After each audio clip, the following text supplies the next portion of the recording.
இங்கு மட்டும் கனமழை பொறுத்தவரைக்கும் விடப்போறது கிடையாது. தமிழ்நாட்டுல இருக்கக்கூடிய பெரும்பாலான மாவட்டத்தில கடுமையான மழையினுடைய தீவிரம் அதிகமாக இருக்க தான் செய்யும். நெறைய பேர் கேட்டிருந்தீங்க, மிக தீவிரமான மழை பொழிவு தமிழ்நாட்டுல இருக்குமா? அப்படின்னு சொல்லிட்டு. மிக கடுமையான கனமழை அப்படிங்கிறது தமிழ்நாட்டுல நிச்சயமாக வாய்ப்புகள் இல்ல. ஆனா பனிப்பொழிவு அப்படிங்கிறது ரொம்ப கடுமையா தான் இருக்கும். ஏற்கனவே சில மாவட்டத்தில தொடர்ந்து நம்ம சொல்லியிருந்தோம். எந்தெந்த பகுதிகளுக்கு பனிப்பொழிவு அதிகமா இருக்கும், எந்தெந்த பகுதிகளுக்கு மழை பொழிவு இருக்கும் அப்படின்னு சொல்லிட்டு. அந்தந்த மாவட்டங்கள் நீங்க எச்சரிக்கையாக இருந்தால் போதுமானது.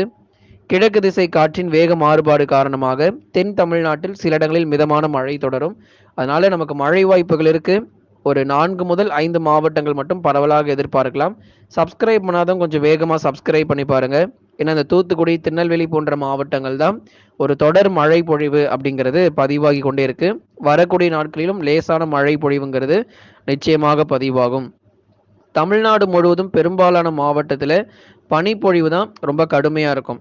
குறிப்பா இப்போ உள் மாவட்டங்கள்லாம் எடுத்துக்கிட்டோம்னா, நல்ல ஒரு தீவிரமான பனிப்பொழிவு. ஈரோடு, நாமக்கல், சேலம், கரூர், கிருஷ்ணகிரி, தர்மபுரி, வேலூர், திருப்பத்தூர், ராணிப்பேட்டை இங்கெல்லாம் வந்து ரொம்ப தீவிரமான பனிப்பொழிவு இருக்கு. சென்னையிலுமே கூட நம்ம எடுத்துக்கிட்டாலுமே கூட அதிகாலை நேரங்கள் நல்ல ஒரு தீவிர பனிப்பொழிவு தான். சென்னை, திருவள்ளூர், காஞ்சிபுரம், செங்கல்பட்டு, விழுப்புரம், கடலூர், புதுச்சேரி, காரைக்கால் இந்த பகுதிகளுக்கும் கடந்த நாட்களை விட இப்போ பனிப்பொழிவினுடைய தாக்கம் அதிகமா தான் இருக்கிறது. ஏற்கனவே உங்களுக்கு சொன்னபடி பிப்ரவரி 15லேருந்து 20 வரைக்கும் நிச்சயமா அந்த பனிப்பொழிவு இருக்கும். அதுக்கப்புறமா தான் நமக்கு இந்த குளிருடைய தாக்கம் எல்லாமே குறைய தொடங்கும். இன்னும் ஒரு 10 நாட்களுக்கு 10 முதல் 15 நாட்களுக்கு இந்த பனிப்பொழிவு சற்று தீவிரமாகவே காணப்படும். அடுத்தபடியாக நமக்கு வட தமிழக உள் மாவட்டங்களிலும், கடலோர மாவட்டங்களிலும் டைம் கேட்டிருந்தீங்க. அதாவது நேரங்கள், எந்த நேரங்கள்ல இந்த தீவிரமான பனிப்பொழிவு ரொம்ப அதிகமா இருக்கும் அப்படின்னு சொல்லிட்டு, அதிகாலை 2 மணிலேருந்து காலை 7 மணி வரைக்கும் ரொம்ப தீவிரமாவே இருக்கும். காலை 8 மணிக்கு பிறகு தான் அந்த குளிருடைய தாக்கம் நமக்கு தமிழ்நாட்டுல குறையும். கிட்டத்தட்ட நமக்கு ஒரு 7 மணி வரைக்குமே அந்த குளிருடைய தாக்கம் பொறுத்தவரைக்கும் உள் மாவட்டத்தில கண்டிப்பாக இருக்கும்.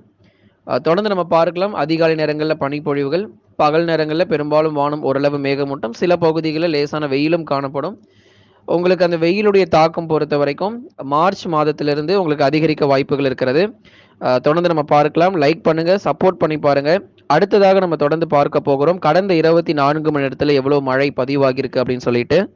தூத்துக்குடி மற்றும் திருநெல்வேலி மாவட்டத்துல பரவலாக நமக்கு மழை பதிவாகி இருக்கிறது. குலசேகரப்பட்டினம், காயல்பட்டினம், அதைத் தொடர்ந்து திருநெல்வேலி மாவட்டத்தில் இன்னும் ஒரு சில பகுதிகள், நாலுமுக்கு, ஊத்து பகுதிகள், அதைத் தொடர்ந்து தூத்துக்குடி மாவட்டத்தினுடைய கடலோர பகுதிகள் முழுவதுமாகவே பரவலாக நல்ல ஒரு மழை கிடைச்சிருக்கு. திருநெல்வேலி மாவட்டத்தில் 2 சென்டிமீட்டர் மழை வரை பதிவாகியிருக்கு. அதே போல தூத்துக்குடி மாவட்டத்திலும் 2 சென்டிமீட்டர் மழை பொழிவு பெய்துள்ளது.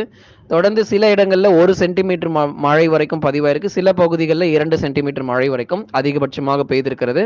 இது எல்லாமே ஒரு மிதமான மழை பொழிவு தான். அடுத்து வரக்கூடிய நாட்களுக்கும் திருநெல்வேலி மற்றும் தூத்துக்குடி மாவட்டத்தில் அந்த லேசான மழை, மிதமான மழைங்கிறது நிச்சயமாக பதிவாகும். தமிழ்நாட்டில் கடந்த 24 மணி நேரத்துல பதிவான குறைஞ்சபட்ச வெப்பநிலை எவ்வளவுன்னு சொல்லி நம்ம பார்க்கும்போது ஈரோடு மாவட்டத்துல 16 டிகிரி செல்சியஸ் அப்படிங்கிறது குறைஞ்சபட்ச வெப்பநிலை பதிவாகியிருக்கு. அதாவது கிட்டத்தட்ட கடுமையான குளிருடைய தாக்கம் ஈரோடு, நாமக்கல் போன்ற மாவட்டத்தில் அடுத்து வரக்கூடிய நாட்கள் ரொம்ப தீவிரமா இருக்கும். கடலோர மாவட்டங்களை விட உள் மாவட்டங்கள் தான் நல்ல ஒரு தீவிரமான குளிருடைய தாக்கம் அதிகரிக்க போகிறது. மறக்காம நண்பர்களே, நீங்க லைக் பண்ணுங்க, சப்ஸ்கிரைப் பண்ணி தொடர்ந்து சப்போர்ட் பண்ணுங்க. ஒவ்வொரு நாளும் துல்லியமான வானிலை அறிக்கையை பெற்றுக்கொள்ள மறக்காம நீங்க தொடர்ந்து ஒவ்வொரு நாட்களிலும் கொடுக்கக்கூடிய அந்த காலை வானிலை அறிக்கையை கேட்டு பயன்பெற்றுக் கொள்ளுங்க.